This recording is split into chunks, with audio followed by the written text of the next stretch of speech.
Welcome back to Squawk Box this morning. J.P. Morgan CEO Jamie Dimon says he's fed up with Zoom calls and is ready to get workers back to the office. He made those comments at the Wall Street Journal's CEO Council yesterday. It does not work for younger people. It doesn't work for those who want to hustle. It doesn't work in terms of spontaneous idea generation. So how does it work for your culture in terms of it doesn't work for culture. Yeah. So I think, we've told people we expect them on May 17th, 1 or 2 days a week. Get used to it. Get your head wrapped around it. Recent survey by Korn Ferry shows that 1/3 of workers would turn down a job today that offers them, or requires them, I should say, full-time in the office. For more on the future of work, I want to welcome Korn Ferry Vice Chairman Alan Garino. Good morning to you, Alan. It's a fascinating study, and it effectively says that there's a huge population that basically says they don't want to come back to work. And so the question is, what is Jamie Dimon supposed to do about that? And who has the leverage? Well, it's a couple of good questions. Jamie pretty much answered it in that he's not saying that people have to come back 5 days a week. He's saying he needs to get back to the office.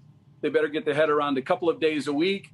And I think that's really where we're going to land. So you're going to basically have a couple of paradigms. You're going to have office-centric company cultures, and you're going to have remote-centric company cultures, meaning where is their bias? And then the reality is that probably 50% or more of all workers are going to be hybrid, meaning that they will have some cadence of being in the office, whether it's 2 days a week or 1 week a month or some mechanism that the company puts in place. But we are definitely not going back to the office the way we did prior to the pandemic. But don't you? I mean, I know there's a whole view that the world's changed, but it's funny. The farther we get, the closer we get to a return to normal, the more I think that we actually really are going to return to normal, and that we're going to go back to the old, which is to say, if you're not in the office, you're a second-class citizen. So that's another point around what will it do to careers, and the jury is still out, and I think it's going to take a couple of years to sort this. But what's happened is, we were building towards this. The pace of work had gotten so frenetic over the last decade that people just needed the opportunity to have a break. And that wasn't happening. The pandemic created such a shock to the system that we got away from this thing where life was something that happened on your way to and from work. It gave people the opportunity to have options. And so they've gotten used to that. And actually, in many ways, this increased their quality of life. So companies are going to have to figure out how to satisfy the employee's desire. And fully 70% of people want some hybrid work model. 20% want never to return to office. You're not going to change that. So it's going to be a new pact between employer and employee.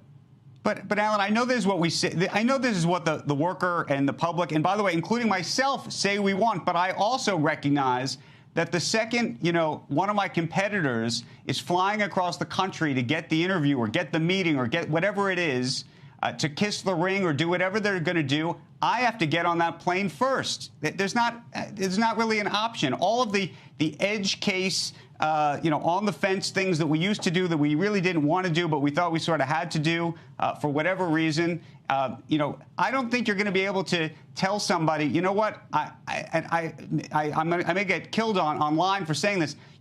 I think you'd want to say, well, you know what, I've realized during the pandemic I want to spend more time with my family. So, no, I'm not doing that work dinner tonight. I can't get on the plane. I'm not going to do this. I'm not going to do that. I think there will be people who will say that and do that, but I don't think that it's necessarily going to be respected, unfortunately, perhaps. You're absolutely right. The work dynamic, though, is going to get redefined. Remember, some of those clients that you would got on a plane to go see before the pandemic, they don't want to go to the office either. They don't want to go to a client lunch either. So there is going to be a reset of what interaction looks like between the face-to-face and the remote. And I actually think it's a good thing because, honestly, work had gotten to be so frenetic that work was consuming people's lives to the point where we were really kind of reaching a terminal velocity.